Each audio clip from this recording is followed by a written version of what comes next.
Well, we should be pretty concerned because it's not a one-off. The United Front, which was a sort of propaganda front of the Chinese Communist Party, it sort of inhabits a grey area between espionage and, you know, overt operations.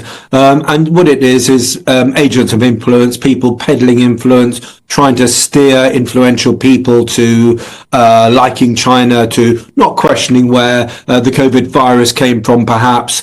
For, you know, sidelining people who want to be more skeptical about China, who are warning about the dangers of China. So this is not a one-off. There are a lot of people like this in our society, whether it's people spying on Chinese students or whether it's people trying to get close to former prime ministers. It's part of a major operation, and it is part of a form of conflict, grey area conflict, where China wants to defeat the West using non-military measures. And I wish we'd wisen up.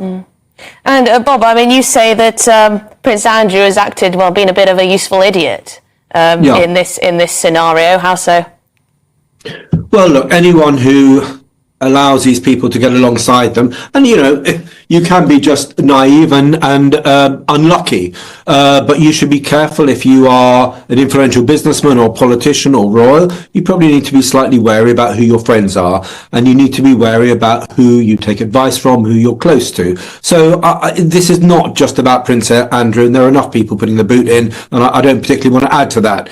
It's much more a systemic approach by China seeking to influence and manipulate opinion amongst our elites. And I think we have to be wiser to it. We do not have a coherent policy towards China. We very badly need one in order to mitigate and minimize the damage that it could do to us and our relationships with the US, with Europe, etc. The West has to be united, and it's not at the moment.